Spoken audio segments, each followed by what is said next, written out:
During the year 1692, the strange behavior of a few girls in a fishing village unleashed the most sinister witch hunt in the history of British colonies in North America, with a balance of 19 dead and people imprisoned. It was the result of a collective hysteria that combined superstitions, religious fanaticism, economic interests, psychological phenomena, and even an intoxication as a trigger factor. The belief in witchcraft had been promoted by the need to explain the apparently inexplicable. If a pious person, a child or a young person got sick or suddenly died, it could be attributed to the mysterious will of God, but it could also be easily explained by witchcraft and the devil's works.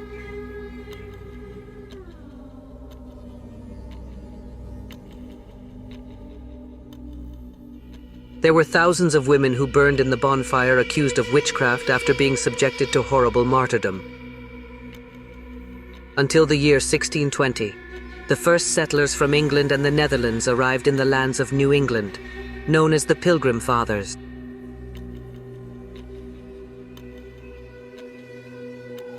They were the first colonies such as Connecticut, Boston, and Springfield, in those lands where the Indians lived. About 20 witch hunts took place, although the most memorable, cruel, and shocking one took place in the town of Salem, Massachusetts.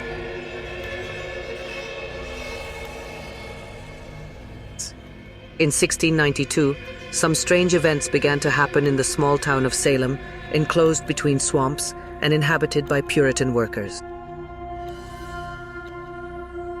Reverend Samuel Parris had moved from Boston to Salem with his children, Thomas, Elizabeth, and Susan,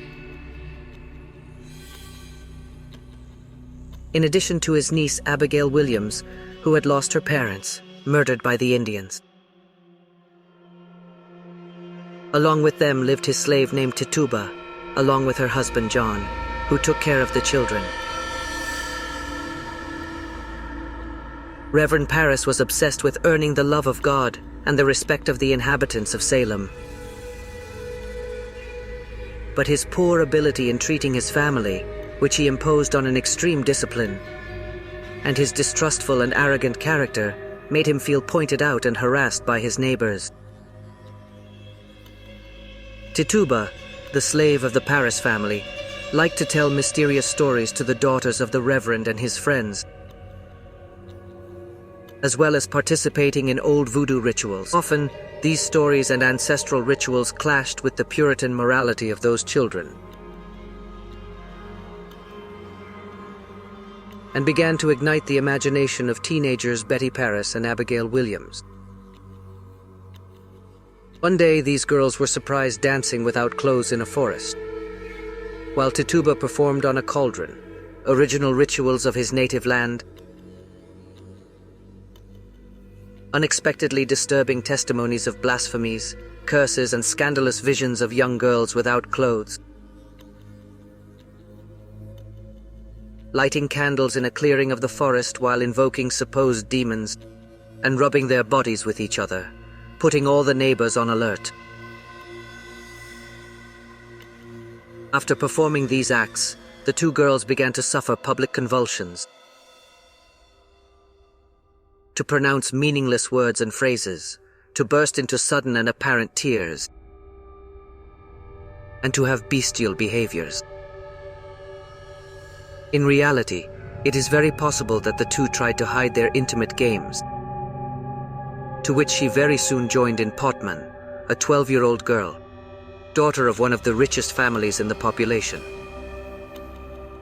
In fact, he told that once he was in the forest, he fought against a witch who wanted to kill her. Salem's doctor, William Griggs, in charge of examining the minors, declared that there was no physical problem in the girls that caused those symptoms and that behavior. There was no doubt that it was all direct influence of the devil. The entire Salem population believed in witches and that they were the cause of the strange behavior of young women. To avoid perishing in the Orca, the miners accused Tituba of starting them in satanic rites. To confirm the case of witchcraft of the girls, the husband of the slave John had to prepare a drink made from cement and urine flour to give it to his dog to drink. If the poor animal developed the same symptoms as the alleged witches, the diagnosis would be confirmed. And so it was. In February 1692, the trial was initiated by magistrates Jonathan Corwin and John Hattern, who were to dictate the origin of the devilish possessions. With the room full of public, the first accused Tituba appeared, who, to save herself from the cruel tortures she was going to be subjected to, publicly confessed, "I have seen the devil in the forest.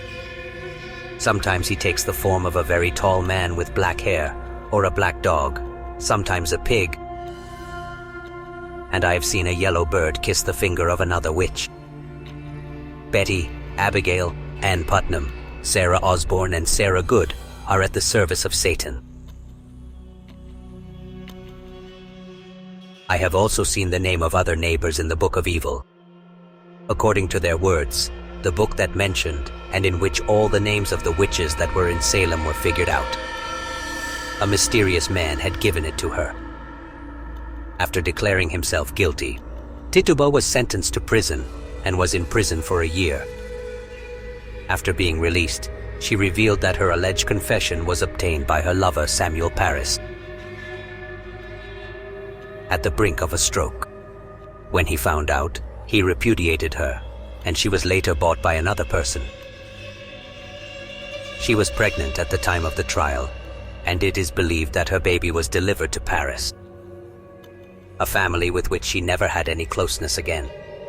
Tituba popularized the concept of witches, who mounted on brooms and talked to spirits in the form of an animal, in addition to associating themselves with demonic figures and casting malicious spells. For her part, Sarah Osborne, an old woman, and Sarah Good, an indigent who had also been accused, were hanged for not confessing their alleged guilt.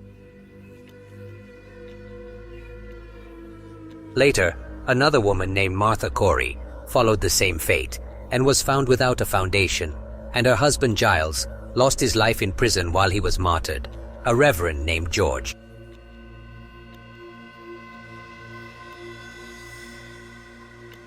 He was also accused by the Putnam family because, according to a story in Putnam, his spirit appeared in his dreams and told him that he was the leader of the satanic adorers, that he had murdered his first 2 wives, and that he bewitched the soldiers who fought the Indians on the Maine borders, which caused his immediate execution.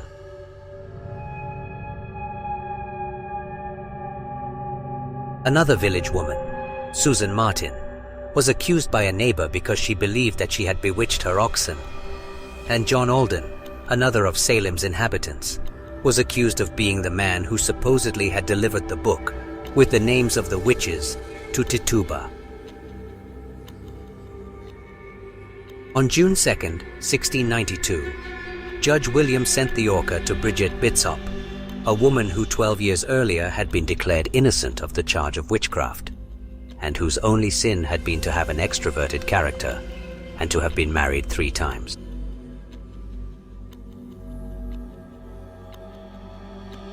Another woman named Rebecca Norse was also accused without a foundation. The judge, who knew her well, declared her innocent, which caused a wave of vandalism and savagery among the population, which made the frightened magistrate change his mind and order her to be hanged immediately. In the end, the people who were imprisoned were increased, and worse still, those who were murdered by false accusations. A few years later, the courts began to admit that the judicial proceedings initiated in Salem in 1692 had quite a few irregularities. And finally, in 1703, the Massachusetts court rejected almost all the evidence presented during the trials. Later in Putnam, one of the supposedly bewitched girls asked forgiveness from her church and the families of the murdered in the Orca. She said she had done it, deceived by Satan.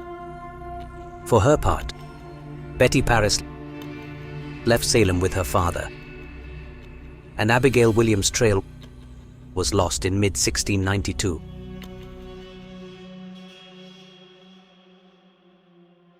There are numerous conjectures about the circumstances that could trigger the terrible events of Salem. Some authors have cited epilepsy as the cause of the sudden attacks of the girls, and others have found a toxic origin. For some historians, the source of these symptoms would be a fungus poisoning of the centinum, resulting in a disease called ergotism,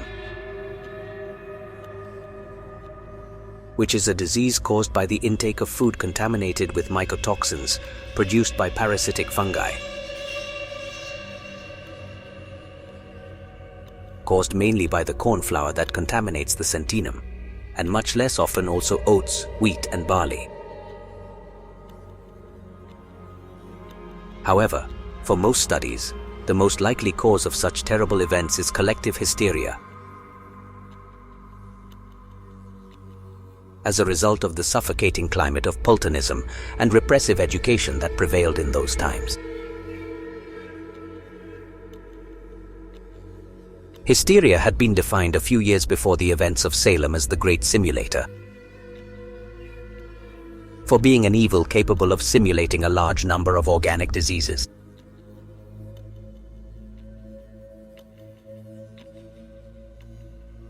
I hope this story has been to your liking. As every night I thank you for being here, enjoying a story or another legend of this channel, that I cordially open the doors for you to subscribe and become part of this great community, where we awaken your worst fears. Sweet dreams.